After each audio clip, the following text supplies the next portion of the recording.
안녕하십니까, 전성철입니다. 오늘은 추미애 장관에 대해서 한 말씀 드릴까 합니다. 이 사람이 계속 지금 논란을 불러일으키고 있는데요. 자기 딴에는 뭐 개혁을 한다고 이야기하는데 이게 지금 사실 국민의 웃음거리가 되고 있어요. 이 사람이 정말 이게 무식해서 그런 것인지, 아니면은 여러 가지로 어려움에 빠진 권력을 보호하기 위해서 그런 주구의 역할을 하는 것인지, 오늘 그거에 대해서 한번 짚어보겠습니다. 추 장관이 세 개를 고치겠다고 그러죠. 첫 번째로 소위 말하는 그 검사 동일체 원칙을 완전히 없애겠다.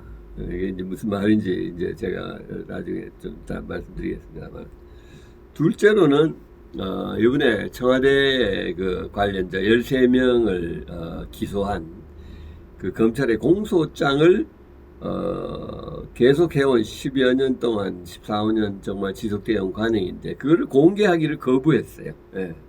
그러면서 이것이 옳은 길이다, 인권을 보호하기 위해서 해야 되는 거다, 이렇게 지금 주장하고 있고요. 세 번째로 이제 지금 한참 논란이 되고 있는 거죠. 그 수사하는 검사와 기소하는 검사를 분리해서 수사는 이 사람이 하고 검사는 기소는 다른 사람이 하도록 하겠다 하는 식으로 제도를 바꾸겠다, 이렇게 하는데요. 제가 이거 하나씩 한번 짚어보겠습니다. 이 사람 말에 대해 얼마나 일리가 있는 건지. 첫째로 검사 동일체 원칙이라는 게 있습니다. 사실은 그게 있어 왔어요. 그거를 사실상 깡그리 없애겠다고 이제 이야기를 했어요. 동일체 원칙이라는 게 뭘까요?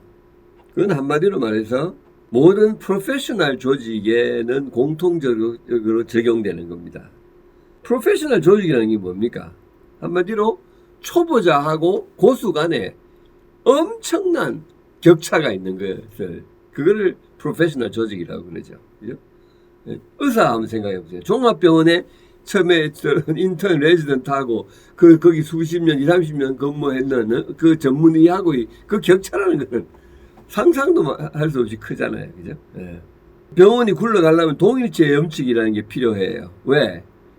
밑에 직원들이, 밑에 그 소위 의사들이 그 고수의 이야기를 말을 안 듣는다면 말이 안 되잖아요. 그죠? 한번 생각해 보세요. 수술실을 한번 생각해 보세요. 거기 뭐 큰 수술하는데 10여 명이 막 달라지 하는데 그 제일 위에 있는 의사, 외과 의사의 지시에 이 사람들이 안 따른다고 생각해 보세요. 기가 막히는 거 아닙니까? 그거는 근본적으로 안 되는 거죠. 그죠? 그래서 그 동일체 원칙, 시민에게 직접적인 위해를 가할 수 있는 어떤 프로페셔널 조직에서는 항상 이 동일체 원칙이 필요한 겁니다. 종합병원이 그렇고 또 검찰도 그런 거예요. 검찰은 너무너무 시민에게 직접적인 위해를 가하잖아요. 잘못되면. 왜? 감옥에 집어넣잖아요. 세상에 제일 큰 불행 중에 하나죠. 그런 걸 하는 데 있어서 제대로 못한다면, 그거는 정말 정의에 맞지 않게 한다면 그거는 말이 안 되는데 너무나 많은 지식과 경험과 판단력이 필요한 거죠.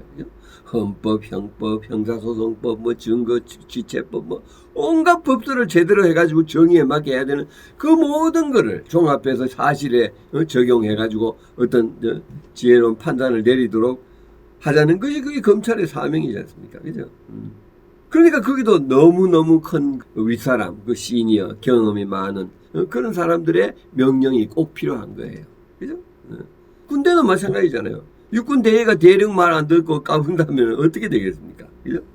그런데 기가 막힌 게 추미애 장관이 얼마 전에 검찰에 가가지고 주니어 검사들한테 당신네들 그 검찰 동일체 그 윗사람 말 듣지 말고 상명하지 말고 아니다 싶을 때는 깨부수고 나가라고 이렇게 이야기를 했어요.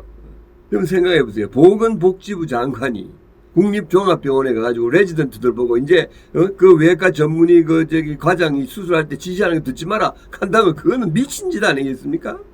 여러분, 세계에서 인권을 가장 잘 보호하는 나라가 어디겠습니까? 바로 미국이죠. 미국은 독재가 한 번도 없었기 때문에 정말로 처음부터 끝까지 국민이 주인이고, 그래서 인권 보장을 가장 중요하게 생각했던 곳입니다. 그 나라의 검찰이 어떻게 작동하는지 아십니까? 검찰 동일체 원칙이 미국만큼 철저하게 적용되는 나라가 없어요. 미국에 93개의 연방검찰청이 있는데요. 미국 전역에. 예를 들어서 큰 검찰청에는 400~500명의 검사들이 있어요. 근데 그 중에서 검사장하고 부검사장 외에는, 차장 검사 외에는 전부의 초칭이 뭔지 아십니까? 어시스턴트 US 어터니예요. 소위 연방 검사 보호예요. 전부가 똑같아요. 그러니까 대외적으로는 이 사람 하나가 있고 이 사람이 모든 명령을 하게끔 그 체제를 갖춘 거예요. 그렇게 철저한 검찰 동일체 원칙을 취하고 있는 거예요. 그런데 추미애 법무장관이 와가지고 상명하복 깨부수고 당신들 할 때는 막 치고 나가라고 이렇게 이야기를 했다니까 이게 참 상상을 초월해. 아마 다른 나라에서 가면 그 사람들이 들으면 무식의 극치라고 할 거예요. 두 번째로 이 사람이 한 게 뭡니까? 울산시장 관계되는 공소장을 혐의 13명의 청와대 공무원들을 포함한 이 사람들에 대해서 공소장 공개를 거부했잖아요. 그 명분이 뭐냐 하면은 피의자 인권을 보호하기 위해서. 여러분 한번 생각해 보세요. 저는 뭐 긴 설명하지 않겠습니다. 전 세계에서 인권을 가장 잘 보호하는 미국이라는 나라에서 이 공소장은 거의 즉각으로 공개가 됩니다. 거의 대부분이. 아예 사이트에 올려버려요. 그 공소장은. 인권을 가장 잘 보호하는 나라가 왜 그렇게 하겠습니까?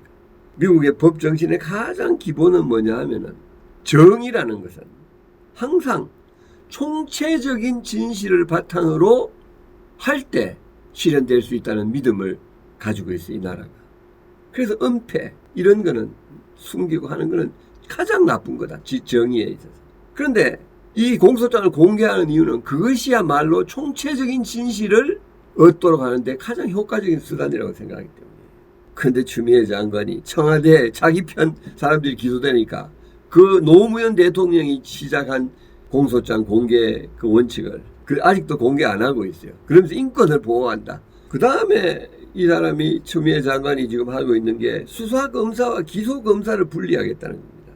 여러분, 검사의 궁극적인 사명은 이 땅 위에 이 나라의 정의를 실현하는 거죠. 이 사람이 수사를 하면서 이 사람 나름대로 그 내면 속에 어떤 정의의 모습을 형성해 나가는 거예요. 한마디로 짱발짱의 그 눈물 어린 빵 이야기를 들으면서 뭐가 정의인가를 이 검사는 생각하는 거예요.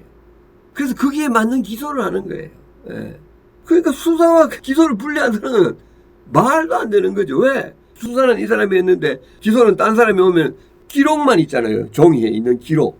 그것만 보고 어떻게 그 정말로 정의가 사실이 무엇이는지, 무엇이 정의인가에 대한 감을 어떻게 제대로 도출해낼 수가 있겠습니까? 정의를 실현한다는 그 근본 원칙을 위배하는 거죠. 물론 수사와 기소를 완전히 분리하고, 수사는 경찰이 하고 검사가 기소를 하는 걸로 하는 제도를 할 수는 있어요. 그거는 전혀 다른 직종으로 보는 거예요. 그래서 그건 다른 헌법적인 고려가 있죠. 검찰의 그런 권력을 제한한다는 의미도 있고, 또 경찰의 역할을 제대로 한다는 그런 의미도 있고 하는, 그거는 완전히 다른 기구의 역할을 분담하는 건 있을 수 있지만, 같은 검찰 내에서 한 사람이 수사하고 다른 사람이 기소한다는 것은 도대체 정의의 구현의 하는 프로세스에 대한 이해가 부족한 거죠. 어떻게 법조인이 이런 발상을 할 수 있는지. 그래서 세계적으로 유례가 없습니다. 기소검사와 수사검사가 분리된다는 거. 그래서 이 세 가지, 그죠? 첫째로 검사 동일체 원칙을 파기한다는 거. 그 다음에 공소장 공개를 거부한다는 거. 그 다음에 수사검사와 기소검사를 분리하겠다는, 이유는 정말 너무나 황당한 발상입니다. 그럼 당연히 나오는 질문이 뭡니까? 이 사람 도대체 왜 이러는가? 그게 지금 많은 사람들의 생각이죠. 저는 추미애 장관 개인적으로 좀 압니다. 그래서 저는 그렇게 믿고 싶지 않아요. 이 사람이 민주주의를 위해서 투쟁했던 사람이죠. 그래서 저는 대한민국이 무식한 법무장관을 뒀다. 저는 그렇게 생각합니다. 참 불행한 일이죠.